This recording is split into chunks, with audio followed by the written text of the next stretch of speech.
तो ये भी एक सवाल है कि देखिए अगर कोई माज़ूर है जिसको रीह की शिकायत हो यानी हवा ख़ारिज होती है, तो वो रात में अगर वज़ू करके सो जाए, तो उठ कर के वो रात की बाकी नमाज़ के लिए ताज़ा वज़ू करे या उसी वज़ू से जो है वो नमाज़ पढ़ ले। अब यहाँ पर इस मसले के जवाब पर आने से पहले, आप शरीयत में माज़ूर किसे कहते हैं वो जान लीजिए।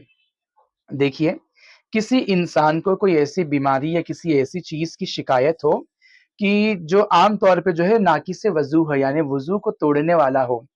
जैसे फ़ॉर एग्ज़ाम्पल जैसे यही हवा या री ख़ारिज होना यानी फाटिंग की बात हो गई या कतरे निकल जाना, तो इन चीज़ों से जो है वज़ू टूट जाता है। पर अब समझिए कि कोई शख़्स जो है उसको ये प्रॉब्लम है कि वो हवा पे कंट्रोल नहीं करता और उसको जो है बहुत निकलती रहती है या उसको कतरे निकलते रहते हैं। तो ऐसा शख़्स तो अब बार-बार वज़ू नहीं कर सकता या ये है कि आदमी अच्छा-भला है पर अभी उसको मार लग गया है और उस मार से जो है ज़ख्म हो गया है और उस ज़ख्म से जो है उसको कंटीन्यूअसली खून या पीप ऐसा चीज़ें जो है निकलता रहता है।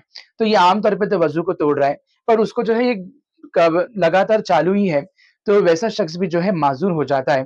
तो अब माज़ूर के लिए हुक्म ये है कि वो एक वक़्त की नमाज़ में जो है ताज़ा-ताज़ा वज़ू करे, फिर उस वज़ू से वो उस एक वक़्त की जितनी चाहे नमाज़ें अदा करे, जब दूसरी नमाज़ का वक़्त आएगा तब वो ताज़ा वज़ू करे। जैसे फ़ॉर एग्ज़ाम्पल माज़ूर ने ज़ुहर के लिए जो है वज़ू कर लिया। अब इस एक वज़ू से वो 4 सुन्नत, 4 फ़र्ज़, 2 सुन्नत, 2 नफ़िल जो है ये पढ़ सकता है, उसे बार-बार वज़ू करने की ज़रूरत नहीं। भले ही नमाज़ों के बीच में जो है उसे हवा ख़ारिज होती हो। लेकिन जब असर का वक़्त आएगा तो अब उसको फ्रेश वज़ू करना पड़ेगा, उसी वज़ू से वो असर की नमाज़ नहीं पढ़ सकता। इसी तरह से वो असर के वज़ू करके असर की 4 सुन्नत, 4 फ़र्ज़ पढ़े और फिर मगरिब के लिए वो ताज़ा वज़ू करे। ठीक है? ये जो है माज़ूर और माज़ूर के लिए वज़ू का हुक्म हो गया। अब इस मसले में कि ऐसा शख़्स है कि भई जिसको हवा ख़ारिज होती है और वो माज़ूर है इस चीज़ को लेके, तो वो रात में वज़ू करके सो गया, तो वो उठ कर के बाकी रात में अगर नमाज़ पढ़े तो वज़ू करे या ना करे।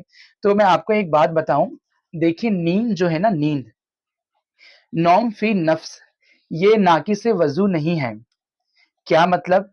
यानी नींद जो है ना ये एक्चुअली में वज़ू तोड़ने वाली चीज़ नहीं है। फिर ये क्यों है कि भई नींद आने से जो है वज़ू जाता रहेगा।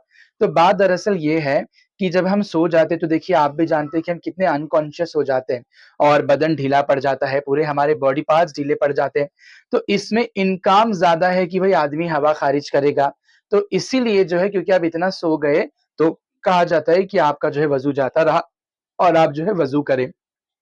फिर इसमें इख्तिलाफ है, कोई कहता है कि नौम फ़ी नफ्स जो है ये वज़ू को तोड़ेगा, तो कोई कहता है नहीं तोड़ेगा।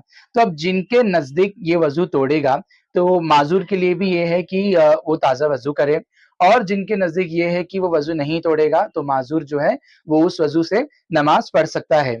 लेकिन क्योंकि इख्तिलाफ है, तो बेहतर यही है कि माज़ूर भी अगर वो रात में वज़ू करके सो गया और अभी वो उठने के बाद और रात की कुछ नमाज़ें पढ़ना चाहता है, तो वो जो है बेहतर है कि ताज़ा वज़ू कर ले, ताकि जो दोनों तरफ के इख्तिलाफ़ वाले लोग हैं फुक़हा उनमें जो है इस बात से किसी भी तरफ इख्तिलाफ़ ना हो और उसका जो है वज़ू हो जाए।